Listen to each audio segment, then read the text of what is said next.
Hey, everybody, welcome to Jen Lowry Writes. Today, I am so honored to be sitting here with Colin Kersey. Guys, I've got to tell you all about Colin, so we're going to get started. Colin's writing combines hair raising stories and vivid prose with colorful characters. His first novel, Soul Catcher, was published by St. Martin's Press. A former Washingtonian and self described rainophobe, Colin now lives on a sunny island in Southern California where he is employed as global PR manager for a Japanese company. He's a graduate of the University of Washington, Western Washington University, and the novel writing programs at Stanford University. He's currently working on a third novel, which we got to talk about how all this process works for you. His work has been featured in select news media outlets, including Entertainment Weekly, Washington Post, Library Journal, Publishers Weekly, and Kirkus Reviews. We are here to talk about Swimming with the Angels, your newest suspense thriller. But before we get there, tell us some more things about you, Colin.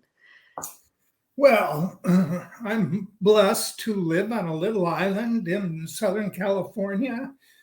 We found it really, it was God leading us here. I'd always wanted to live by the water. And right in the middle of the pandemic, we found this little place in Channel Islands Harbor, a man-made island, and there was a home for sale at a wonderful price that we could afford.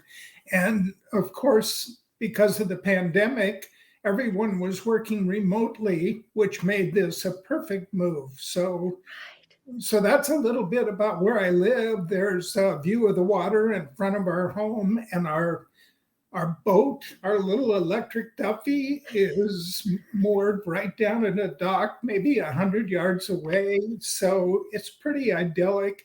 And as I said, I'm kind of a rainophobe. In Southern California, actually, we have a lot of wind, but not much rain. So lots of sun. So you traded one thing in for another, but peace and tranquility in your heart by the water. That's correct. That's every morning I wake up and thank God. So, talk about daring courage in the middle of the pandemic to move and start over in a place, but also to rejuvenate your writing career. So there's a verse that says, God says, look, I'm doing a new thing. And I think if you're listening and watching for God's vision, sometimes he opens things up when you least expect them. And that was the case here. In the case of my writing, it had been in the back of my mind. I'd been worrying about it for many years since my first book was published, because so many things happened in my life. I lost my father, my mother, my two sisters. I went through a couple of divorces, several job changes. And when I finally got the job I have now, I was traveling a great deal at the time. I was gone over 1 week out of every month and trying to be a good father to my daughter and just deal with things. And so writing really takes concentration and being able to put some time into it. And I was having difficulty focusing on one thing at a time. Meanwhile, my career actually was flourishing. So I stuck with marketing. I figured this is what God wants me to do now. And when the time is right, he'll show me, and then I'll start to work on this book again.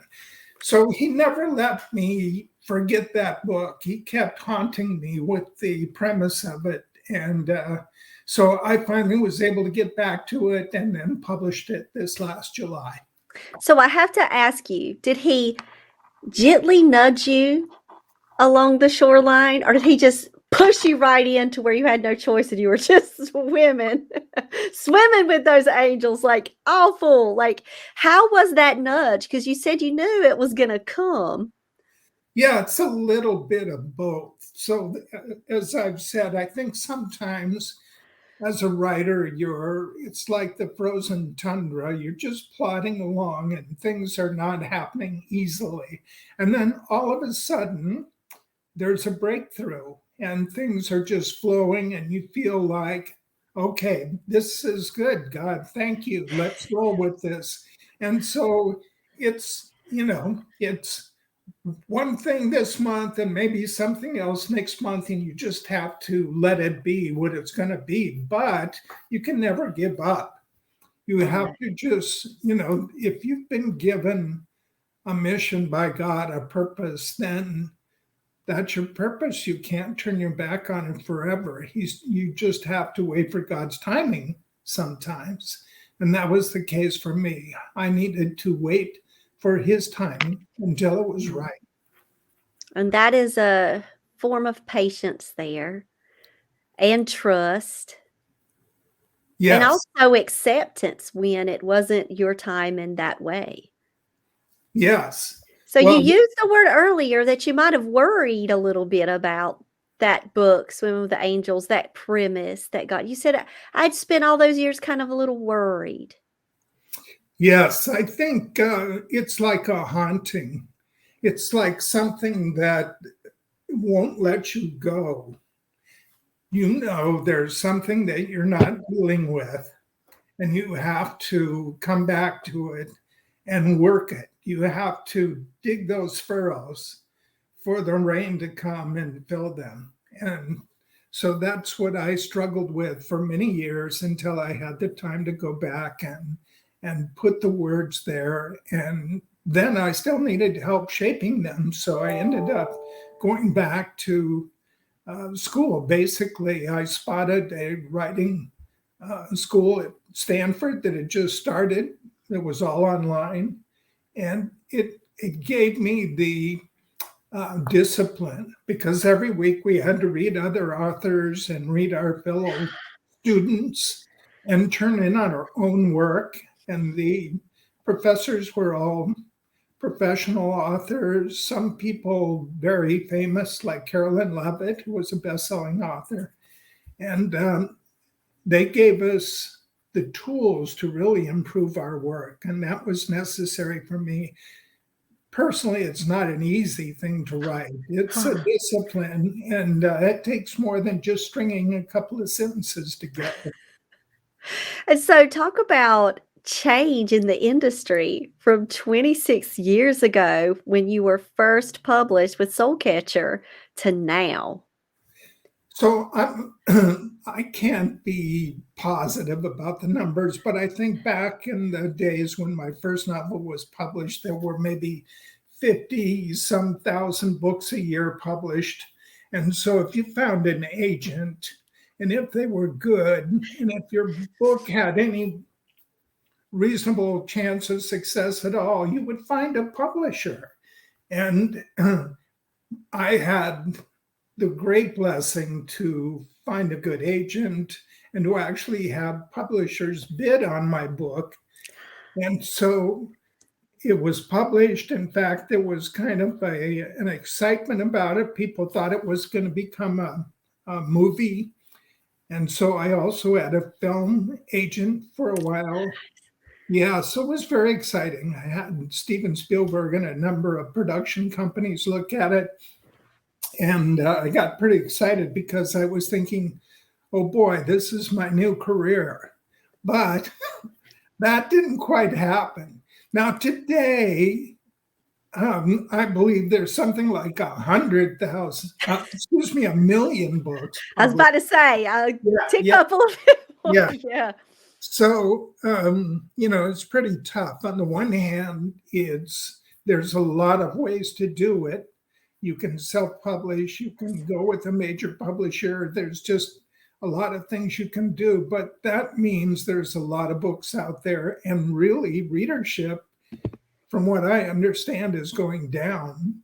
That people are reading less books because they're more distracted by their telephone, social media, work, play, whatever it is. But so there's so many, it's supply and demand. There's so much supply, and the demand is maybe less than it was at one point. So it's tougher and easier from the standpoint of more ways to get published. But will you sell a million books? Maybe not.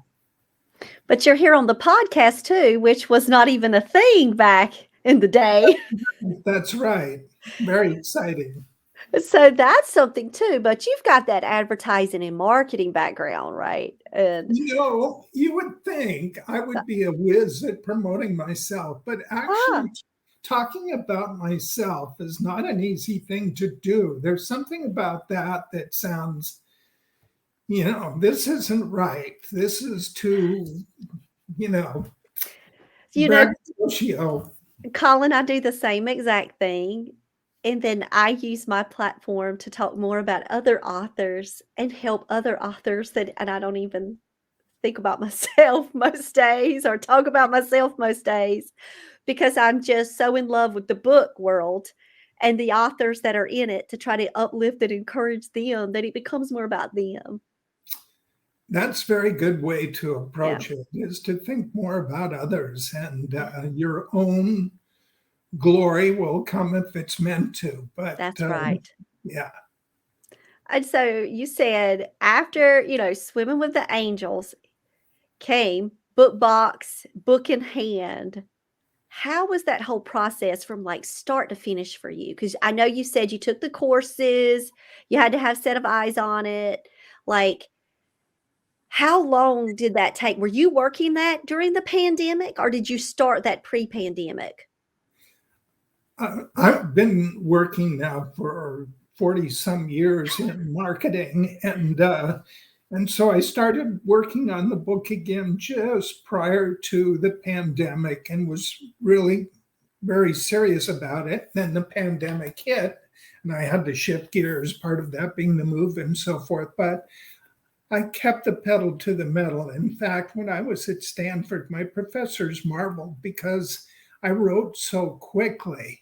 Now, there's a danger in that. You can, it's like driving too fast. You can miss the turn.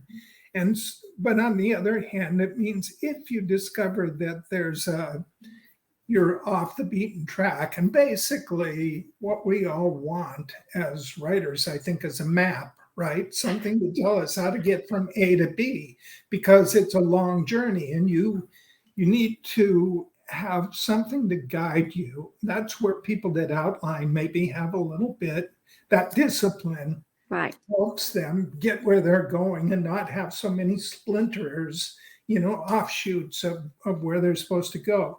So I still had to learn that discipline, and some of those classes really helped. For instance, one teacher, as an exercise, said, take one of your characters who's not a main character and write something in their voice and see what happens. Yes, I did that. Yeah. And so, as you know, that can open up things that you possibly never would have considered before. And in my case, suddenly I had another character to develop in the book as a voice. And she's the tragic character. She's the one who has been self-harming herself. She's Mm. blind, and she's grieving over the loss of her mother to cancer 10 years earlier. And she's young, and she's responsible for cooking and cleaning in the house. She has no friends, just a seeing eye dog and her family that she feels don't respect her. And so when my main character shows up on the scene, she thinks, oh Lord, this is deliverance. You've sent the man my mother promised was going to come from me. Anyway, all of that came about from this teacher asking us to do a little exercise. Wow. And that just shows you how your characters can surprise you if Yeah, you just allow them that opportunity to speak. that's right. So, discipline, what's the day look like for you? Do you have like a set routine? Like, I know you said, I really love the thought of the reading while you're writing and keeping yourself immersed with words, print around you at all times, because to me, that's what helps us grow in our craft is that immersion. So how did you balance all of that? And what does it kind of look like for you setting up that routine? I'm quite disciplined, actually. It changes from time to time, but when I get up in the morning, I'm starting to think about what work I may have. I work for a Japanese manufacturing firm, and I edit their marketing materials, public relations, web pages, all those kind of things. And so the first thing to do after I've glanced at the Wall Street Journal is to check the internet and look on my email and see what work I may have been sent. And then that takes over for the next few hours while I'm, earning my pay. And so I do that first. And then I might go to the gym, which is just a block from my home. And then I'm back here taking a shower, getting cleaned up, and then ready to dive into writing in the afternoon. And sometimes that's only a few hours. And sometimes I might, come back to it in the evening and write for a long time. It just depends on how it's going. And when you were immersing yourself with your reading, so when you were getting the assignments to read, did you know suspense thriller was it for you and that you were just going to stay within that lane, or did you branch out? I really pretty much stay within that lane, and I'll tell you why. For some reason, it's just being scared of what's going to eat you or catch you or kill you or whatever is just, it's the most powerful thing there is, really. And so I don't read all thrillers. I read every kind of literature you can think of, literary fiction as well as genre fiction. And so it's not that I don't wish to write literary, fiction. It's just that when it gets right down to it, the characters that I invent, the scenes that I invent, all tend to have this thread of something bad's going to happen, if you don't stay one step ahead of it, and that you're constantly looking over your shoulder, what's coming for me?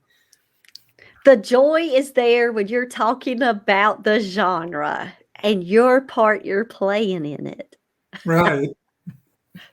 Because so when you said people have an advantage of, like, if they do plot and organize, I have a feeling that you're going with it more so, maybe. Is that true? Do you just go with words and where they take you?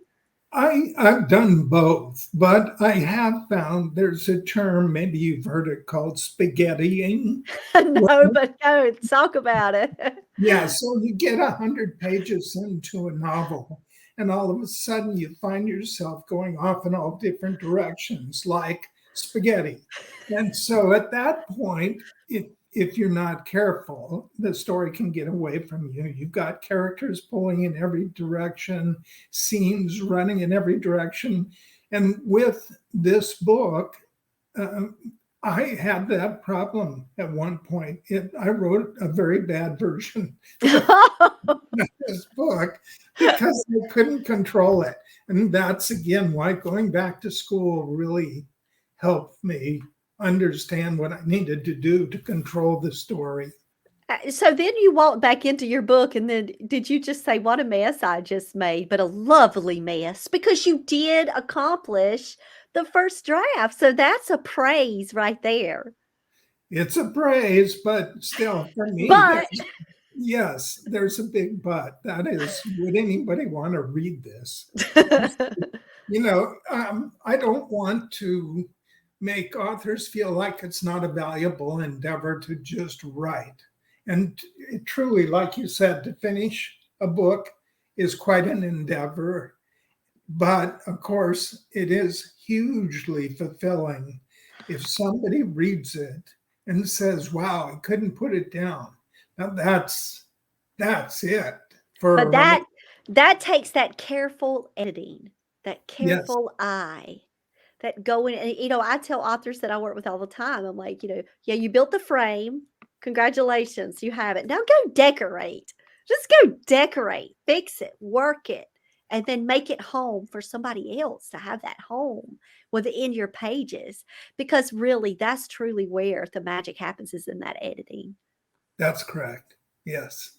And I so wish I wish I was a genius and didn't need to edit and could Oh just, gosh, don't you know, we all? yeah, Because then we could just keep chasing story after story without even thinking about it. Write it, throw it, go. Write it, throw it, right. go. Doesn't work that way, does it, Colin? It might work that way for Maybe. Stephen King, Maybe. It doesn't work for Jen that way. I'm going to call myself out right now. It does not work for me like that. It's just constant rounds of editing and praying over it and walking away and coming back and continuing to, try to improve and still know that I'm not there yet. Right. Yeah. So, and then at some point, in my case at least, I needed somebody at a publisher to say, I don't know enough about this character. I'd like to know more about them more quickly. Could you add something in the front end? But in the middle, I think maybe there's too much. Could you take one thing out? And that's all the help I really needed, was to get that little bit of advice, to put a little more into the front, take a little out in the middle, like a haircut, right? Yeah. And Yeah. so, Or that roadmap you were talking about earlier. Just, right, making sure you've got that right direction. right. And then enjoying it as you go, enjoying the ride, not zooming so through it or so caught up in it that you miss the ride. Right. How did it feel when you got it done? Kind of amazing. It's a huge relief. And then you start to think about what's next, So, How and long? Wait a minute. How long did that go? I need to know, Colin. Like, you finished it, you got it, it's out in the world. When did your what's next hit you? That same minute, hour, weeks? it was probably 3 months. There, okay. I needed your timeline here. And Yeah. then, and your what next is a third book. Yes. So I'd like to say that everything that sales are just going gangbusters with the second book, because that then would maybe help keep me inspired. But not every day is, hey, look at how many, sales you had yesterday. That's not happening on a regular basis. So I just have to keep working because that's what I'm here to do. It's, There. my philosophy is to be faithful and be fruitful. And so every day I get up, I'm thankful, and that's my mode of operation. And mine is honor the blank page. Just honor the page. Very nice. And the Holy Spirit is right there with us as we move through this life. And it's about that joy of following the call too. Very true. Because we do sacrifice time. We could be doing other things with our time. Most definitely. And not be haunted for 25 years by a story you couldn't finish. Yep. So I look at it, like you, like the calling, but I look at it as the joy. And it doesn't equate to sales. It just equates to knowing that I'm doing the thing that brings me that internal spring, that joy. And as long as I can continue to do that joy, I'll praise God. And then if God decides to say, no, not for you, let's, this is it. Your time as a writer's over. Then I know that the Lord will step in and guide me in a new path, in a new way. And I'll find joy in whatever he calls me to do. But I find that it's, I can't look at numbers. I can't look at sales. That's not where the joy has to come from, because that's fleeting and that's passing. Like you said, that's based on conditions. That's very wise. There are some people, I think, who playing golf or, being with friends, that's really their purpose. Or eating has become their purpose at a certain point in their life. And so to have something that you find joy in, not just a grandchild or a child, but also something that actually is from your inner self, that you're to feel like you're part of the vine, you're yeah. growing and you're using what God has given you, your tools, to maybe help one other person, maybe many more. That's quite a fulfilling thing, right? We just Yes. have to keep our eyes on that purpose versus how many books did I sell today or not Yeah. sell, right? Yeah. That's it. Because that's the longevity. And that's the motivation, Correct. Yes. It's so nice to meet you and to hear another author speak that way because frankly, they're not all that way. So Well, some then that's great because this is a business and we do look at bottom lines and we do know that this is a business. right. However, to keep us in this business, to keep us going in this business, no matter what the climate is, no matter what the market, no matter what selling or hot or now, God is forever and enduring and faithful. And we can be that, way to him and serve him in this. Because, the Lord can, supply my needs in other ways. And even the pandemic can't Yes. stop you. No. It's just a thing, just something you deal with, like the rain or, you know, And whatever. it's hard. And so many people have lost people. Yes. And so many people have been separated from their hopes and what they thought their future would be. And it's not that way anymore. But words matter. Stories matter.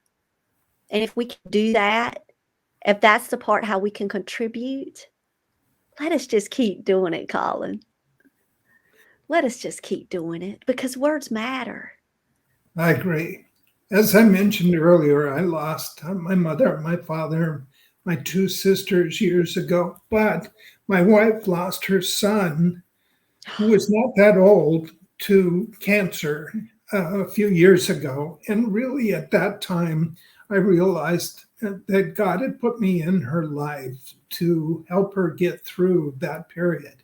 And I was just someone she could lean on when times were really tough and she desperately needed somebody to lean on because it wasn't easy and it's still not easy today. She's still grieving. And so I get to write. That's my lovely gift from God, but it's not the only thing I do. I'm there for her, I'm there for others. We all have a purpose that's not just pouring out ourselves, but also looking around and being there for other people because That's we it. all need each other. That's it. That's it. So whether it's a spoken word or just a side-by-side comfort or a written word or sharing the word of the Lord, whatever it is in those moments, it's about being together with Very words. true. Love it. Colin, I've loved having you on the show. So nice meeting you, Jen. I wish you were next door and I'd How, run over for a cup of yes, we can have coffee, tea. What do you tea. like? Do you like coffee or tea? That's my last question for you. I'm a coffee person. Oh, okay. Double chocolate coffee. I've never had that. Oh, That sounds like it might stop my heart. oh, double chocolate coffee. It is a generic brand from Target. Absolutely am in love with that coffee. I went and bought 5 bags to keep in my cabinet. Wow. Okay. So I'm I gonna have don't to run try out of it. double chocolate coffee from Target. Okay. Because we don't, yeah, trust me, I love it. Yeah. Yeah, we can have coffee together. That sounds good. Hey, Well, maybe you come back on the show and I actually make a pot of that coffee. You make your pot of coffee and we sit together and we have coffee. let's do it. We can have a show called Coffee with Colin. Let's do Yes. it. All Sounds right. good.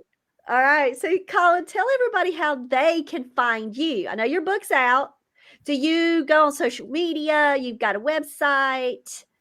I do have a website. It's colinkersey.com. And so you can find me there in my books. There's an excerpt from both books, and I now have a blog. So if you want to find out a little bit about me and why and how I write and so forth, there's some of that there. There's reviews, and people can contact me easily. And of course, I've got a Colin Kersey Facebook page and so forth and so on. So guess what I'm going? Guess what I'm going? Going to find Colin Kersey around the world, guys. Go find Colin, connect.